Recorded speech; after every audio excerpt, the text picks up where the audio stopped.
Hey guys, welcome to a very delayed Week 5 recap. I was going to put a video clip in here for the Friday song by Rebecca Black, but I decided I'd rather have you watch me the rest of the way through the video and not turn me off instantly. Week 5's top score again finds Brandon's blown call wrecking people's shit. This week's victim, Chris's 2-minute of defense.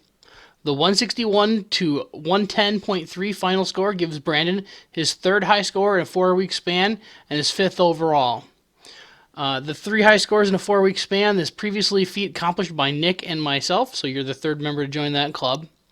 The most high scores in a season is 4, which Nick has done twice and Chris has done once at this point. Patrick Mahomes led your team with 29.7 points, followed by Baltimore's defense with 28.8. Calvin Ridley with 20.6 and Chase Edmonds with 18.9. Only your kicker of Zane Gonzalez scored less than 12.5 points. Another huge week. For Chris, he puts up 110 points in the loss, getting 24.5 points from Russell Wilson, 18.5 from Jonnu Smith, and 17 from Alvin Kamara. Wide receiver continues to kill you, and this week you got no help from Michael Thomas, who was reported to have been in a fight in practice, but today came out and said, no, I was actually just hurt, and I didn't play because of that. I don't believe you. Anyways, his 1-game suspension by the team meant you got to start the duo of Justin Jefferson and Scotty Miller. Jefferson at least showed up for his game, getting 3 catches and 23 yards for 3.8 points. I too have made the mistake of hopping on the Scotty Miller train only to watch him completely disappear. 0 points, 0 targets, Brady never even looked his way. Week 5's biggest blowout was Derek some motherfucker, keel hauling Alex's Do I Say Deuce out 147.5 to 81.3, a 66.2 margin of victory. Derek had 5 players score at least 21 points and still didn't come away with a weekly high-scoring prize. Kyler Murray led the team with 28 points, followed by DK Metcalf, Miles Sanders, Jamison Crowder, and Josh Jacobs. You can probably blame Hayden Hurst for missing out on that high score, as he only scored 1.8 points for you.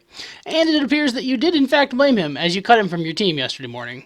Throw this bum out! For Alex, you got 16.8 points from Kareem Hunt and 14 from both Tom Brady and Jonathan Taylor. Somehow your starting tight end of Zach Ertz managed to be worse than Hayden Hurst, getting only 1.1 points from him. Also, I see someone else that thought Kansas City was probably going to be an okay team play versus Oakland and not get their doors blown off. Anytime your defense puts up negative points, you cannot be happy, even if it only was a 1/10 of a point in the hole. This was such a weird week. Other than the closest matchup between Drew's Limp CMC and Pope 1.0's Hey Buddy, which went to Drew by a score of 125.2 to 124.2, a 1-point win, the average margin of victory for the rest of the league was an insane 47.5 point margin. Very much a week of the haves and have-nots. Drew grabbed the win on the back of Mike Davis, keeping the gravy train rolling in Carolina, putting up 25.4 points while CMC continues to sit on IR. Adam Thielen added 24.8 and Big Ben added 21.4. Speaking of negative defenses, San Francisco nearly cost you here. You won by a point while getting a negative 1.26 points from them. For those gamblers in the group, who had Miami and Oakland beating the pants off of San Francisco and Kansas City this weekend? This is a parallel universe. Pope 1.0 was led by Deshaun Watson's 27.9 points, DeAndre Hopkins' 25.1, and 2 18-point games from Hollywood Brown and Derrick Henry. You could have grabbed a win here had you gotten Austin Hooper into your lineup in favor of Dalton Schultz. Unfortunately, the other Dalton on Dallas didn't really look his way much after Dak's injury, as he only caught a single pass for 6 yards, worth 1.1 points. In other blowouts this week, Knicks T-Boys to Men trounced My Last Dob 136.1 to 80.9. Nick was led to the win by Jared Goff's 24.4, Dalvin Cook's 17.4, Will Lutz's 16.7, Cleveland's defense's 16, and Robbie Anderson's 15.5. Very solid across the board. Just Tyler Lockett had an off day with 6.5 points. My team was led by no one. They all sucked. Of the people who sucked the least, I guess Allen Robinson's 14 points was the least shitty. Lamar Jackson put up 13.5, Justin Tucker put up 11.5. I got a trio of 4-point games from Nyheim Hines, Joshua Kelly, and Eric Ebron. My running backs are awful, which prompted a trade this week with Eric, in which I sent Keenan Allen out for Darrell Henderson to try to improve this hot mess. I guess we'll see what happens next week. Look not so good. Speaking of Eric, Pope 2.0's Pew Pews knocked off Lee's Pass Me the Mostert 136.3 to 92.8. You got dual standout performances from Justin Herbert with 27.4 points and Todd Gurley with 26. Travis Kelce added 20 and Ryan Suckup chipped in 15.5 as well. Your team benefited from the acquisition of Keenan Allen as Tyler Boyd and Cooper Kupp put up 6.2 and 9.9 points respectively. Allen should be an improvement and a nice piece to pair with Herbert. Two are the last pieces of the puzzle. Lee got solid games from Robert Woods, Will Fuller, Raheem Mostert, and Dak Prescott before his season-ending injury. Those 4 players, plus Rod Blankenship, all scored between 11 and 16 points. The poor game from DJ Chark with 3.1 points dragged your score down, as well as Le'Veon Bell's 7.2 points.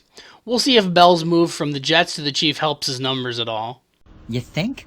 Pope 2.0 continues to dominate this matchup, now moving to 7-1 all-time versus Lee. And finally, Josh's Sober Draft defeated Jason's Uratal 110.1 to 88.6. Josh, our Season 1 champion, finally returns to the top of the standings. The first time in, I actually don't know how long. I tried to ping Nig to get this stat, and I didn't get it from him. It feels like since Season 1. I don't know, since you actually won the championship in Season 1. You were led in scoring by Zeke Elliott's 23 points, 17.3 points from DJ Moore, and 16.9 points from Chris Carson. Despite the win, there were a few weak spots in your lineup, as Matt Ryan at QB only scored you 6.9 points, tight end Tyler Higbee only scored 2.2 points, and Amari Cooper gave you 3.1 points in your flex. For Cooper, is this a sign of things to come with the Red Rifle at quarterback now, or was this a one-week fluke?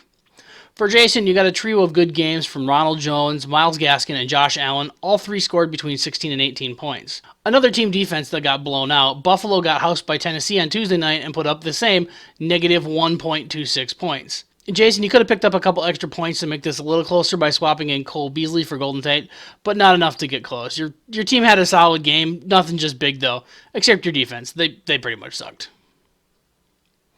In this week in waiver claims, Chase Claypool, no big surprise there, was the big get everybody was after. 5 players were bidding for him, with Jason coming out on top with a $22 bid. Alex, Chris, Brandon, and Drew were all losers in that bidding war.